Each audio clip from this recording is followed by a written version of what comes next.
Bienvenue, mon frère, ma sœur, toi qui viens d'entrer dans cet espace de lumière et de réflexion profonde. Ici, nous parlons de l'âme, de la foi, de l'amour d'Allah et des mystères qui touchent ton cœur. Si tu veux voyager à travers des histoires inspirantes, des rappels qui éveillent l'esprit et des messages qui renforcent ton lien avec ton Créateur, alors tu es au bon endroit.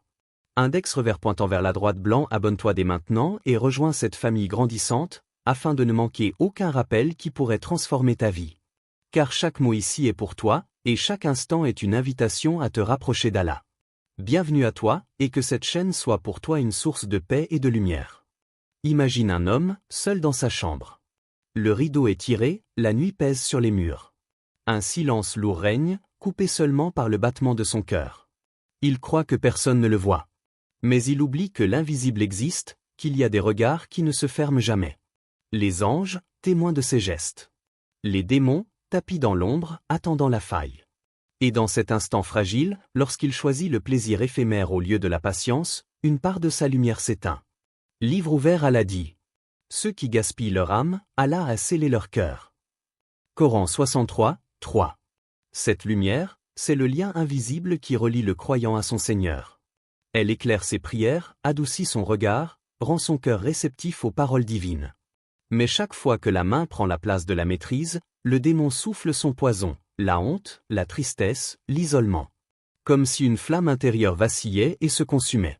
Symbole de la nouvelle lune dans l'obscurité, l'homme pense se soulager. Mais en réalité, il s'appauvrit.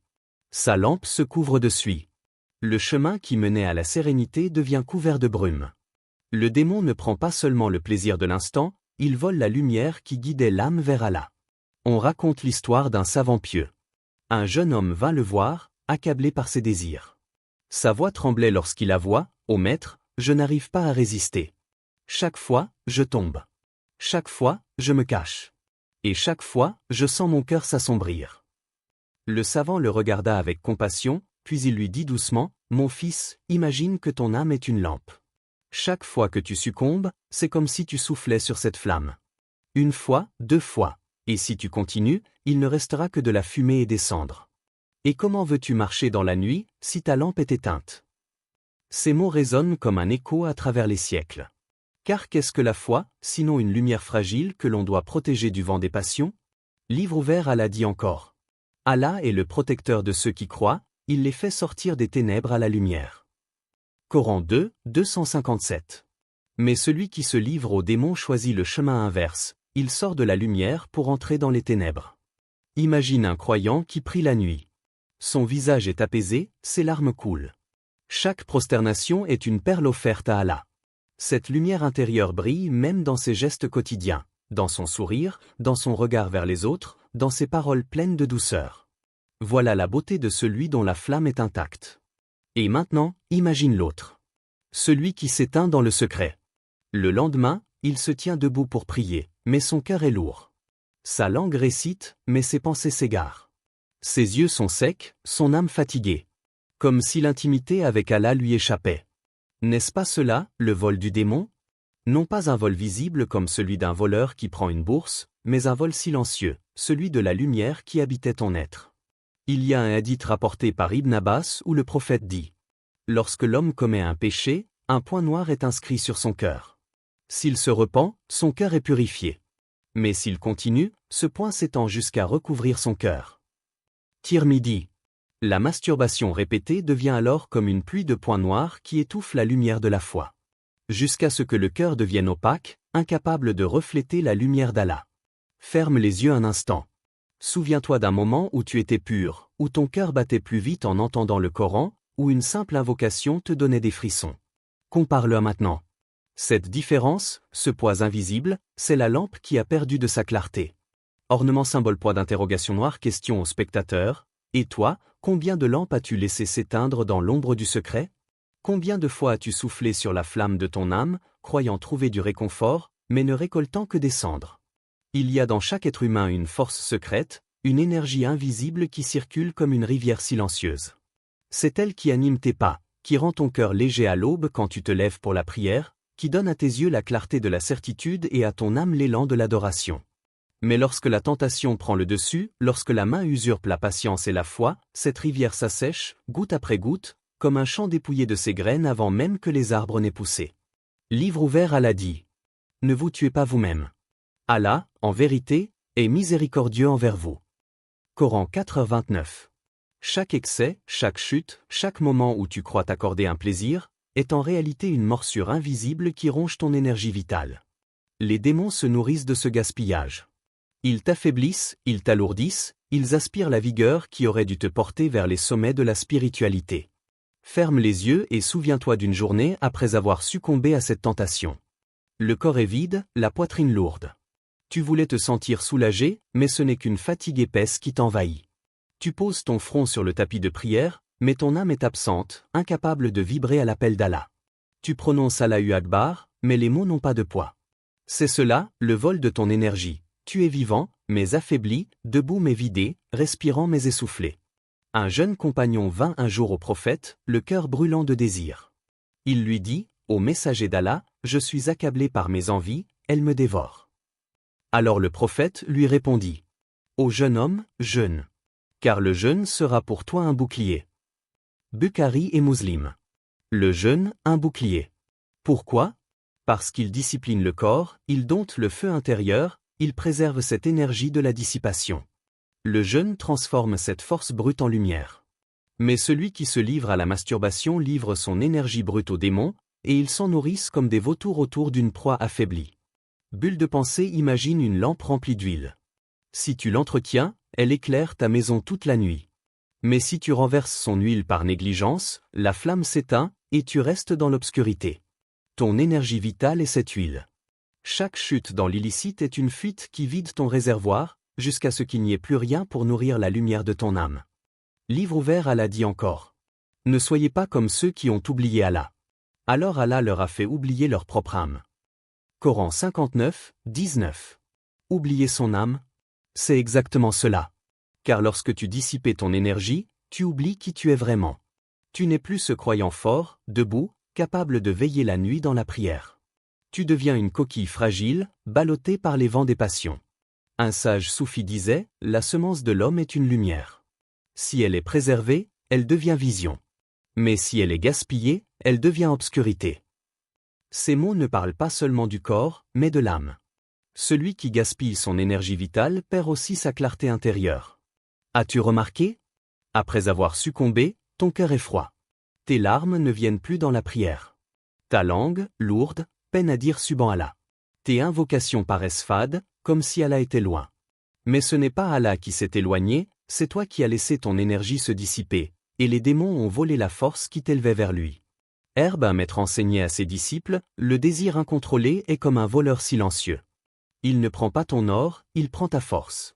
Et lorsque tu viens devant Allah, tu viens comme un pauvre, non pas pauvre de biens, mais pauvre de vitalité.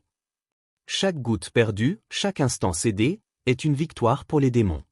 Ils se réjouissent de ta faiblesse, car un croyant faible est incapable de lutter contre eux.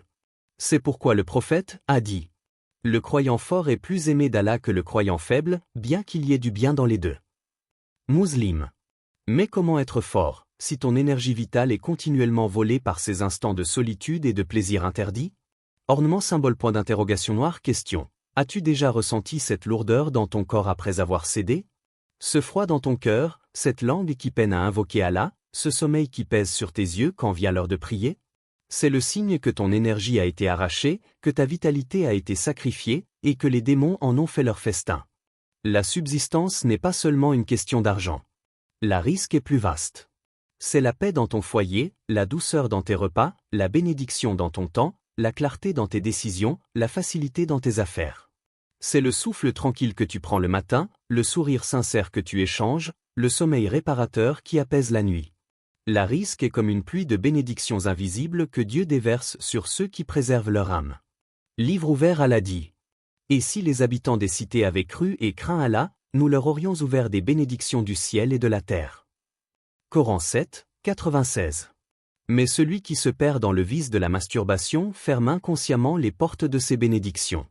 Il croit que son geste est sans conséquence, qu'il ne fait de mal à personne. Pourtant, il y a dans chaque acte une empreinte spirituelle. Et la masturbation est une fissure dans le mur de protection qu'Allah a dressé autour de ton âme. À travers cette brèche, les démons soufflent la pauvreté intérieure. Alors, tu travailles, mais ton argent s'évapore. Tu reçois ton salaire, mais les factures, les dettes, les imprévus le dévorent aussitôt. Tu investis ton temps, mais rien ne prospère. Les opportunités passent près de toi, mais elles glissent comme du sable entre tes doigts. Et ton cœur, au lieu d'être apaisé par ce que tu as, est rempli d'anxiété, d'insatisfaction et de peur de manquer. Voilà le vol de la baraka. Un commerçant pieux disait un jour, « J'ai remarqué que chaque fois que je regardais l'illicite, même mon commerce s'assombrissait. » Il ne parlait pas de perte visible seulement, mais de cette atmosphère lourde qui étouffait ses affaires. Comme si chaque regard illicite avait voilé son succès. De même, chaque geste de masturbation voile la bénédiction qui aurait pu descendre dans ta vie. Nuage pluvieux, imagine un champ prêt à recevoir la pluie. Mais chaque fois que tu cèdes à ce désir, c'est comme si tu perçais des trous dans la terre. Alors, quand la pluie tombe, elle ne nourrit pas les graines. Elle s'enfonce et disparaît. De même, Allah envoie sa bénédiction, mais elle s'échappe par les fissures que tu as créées par tes péchés. Livre ouvert, Allah dit encore. Quiconque craint Allah, il lui donnera une issue favorable, et lui accordera sa subsistance d'où il ne s'y attend pas. Coran 65, 2-3. La crainte d'Allah ouvre les portes de la subsistance. Mais l'oubli d'Allah ouvre les portes de la sécheresse. Celui qui s'abandonne aux démons dans son intimité ferme inconsciemment la porte de la baraka, et la vie devient un combat constant où rien ne suffit. Bulle de pensée, souviens-toi d'un moment de ta vie où tu étais plus discipliné, plus proche d'Allah. Peut-être que ton argent n'était pas énorme, mais tu te sentais riche.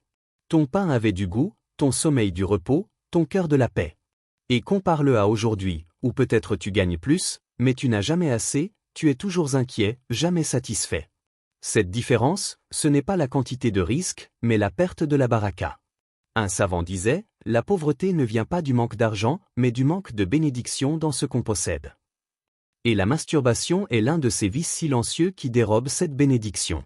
Car le démon ne se contente pas de te faire chuter, il se nourrit de tes énergies, puis il souffle dans ta vie des blocages, des obstacles, des pertes invisibles. Tu travailles dur, mais rien n'aboutit. Tu pries, mais ton cœur reste distrait. Tu cherches des solutions, mais chaque chemin se ferme. Alors tu te demandes, pourquoi moi? Pourquoi ma vie stagne-t-elle? Peut-être que la réponse est dans cet acte répété dans l'ombre, ce geste que tu crois insignifiant, mais qui en réalité t'arrache la bénédiction comme un voleur invisible arrache un manteau dans la nuit. Un vieil homme pieux racontait à ses élèves, « J'avais un ami commerçant prospère. Mais il me confia un secret, chaque fois qu'il se laissait emporter par le désir, il voyait sa boutique vide, ses clients s'éloigner, ses affaires s'éteindre. Alors il se reprit, il se repentit, et il remarqua que la lumière revint dans son commerce. N'est-ce pas un signe? Ce qui semble intime et caché, a des conséquences visibles dans ta vie. La perte de baraka n'est pas une malédiction qui tombe du ciel sans raison. Elle est le fruit d'actes cachés qui appellent l'obscurité. Ornement symbole point d'interrogation noire question. Et si la baraka qui t'échappe, dans ton argent, dans ton temps, dans tes relations, n'était pas due au hasard? Et si elle était volée à cause d'un seul geste répété dans l'ombre, un geste que tu croyais innocent mais qui ouvrait en réalité la porte aux démons? Il est des combats invisibles que l'homme mène en silence. La masturbation n'épuise pas seulement la chair, elle dissout la force intérieure qui fait de toi un serviteur debout devant son Seigneur. C'est comme une pluie acide qui tombe goutte après goutte sur une pierre précieuse. À force de répétition, elle finit par user son éclat. Livre ouvert, Allah dit. Et ceux qui luttent pour notre cause, nous les guiderons certes sur nos sentiers. Coran 29, 69. Mais celui qui se livre au murmure des démons devient fragile, vulnérable.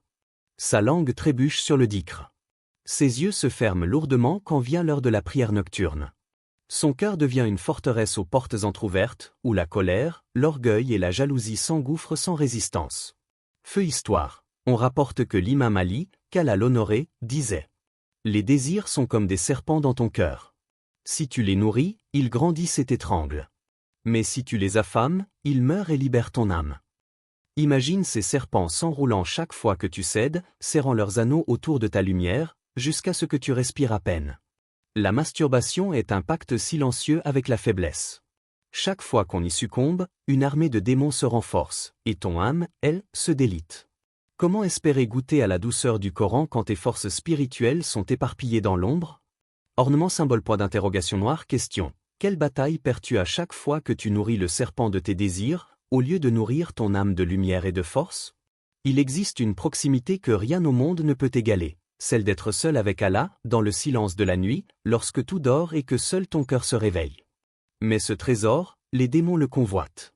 Car chaque fois que l'homme s'enferme dans l'ombre pour nourrir son désir, il ferme lui-même une porte qui mène à cette intimité divine. Livre ouvert, Allah dit. Ne vous approchez point de la turpitude, ouverte ou cachée. Coran 6, 151. Cette habitude cachée dessèche les larmes qui devraient couler dans la prosternation. Elle alourdit la langue qui devrait chanter le dhikr avec douceur. Elle voile la lumière qui devait se lever en toi à la lecture du Coran. Croissant de l'une histoire, on raconte qu'un adorateur, malgré ses prières nombreuses, se plaignait de ne jamais sentir la douceur de la présence d'Allah. Un maître spirituel lui répondit. L'intimité d'Allah ne s'offre pas à celui qui se satisfait seul dans l'ombre. Car celui qui se remplit de lui-même laisse peu de place à la lumière divine. Imagine, les élus d'Allah qui pleurent en secret, sous la lune, quand leur front touche la terre et que leur cœur se brise d'amour et de crainte. Et imagine, à l'inverse, celui qui, enfermé dans sa solitude charnelle, se prive de cette étreinte invisible de son Seigneur.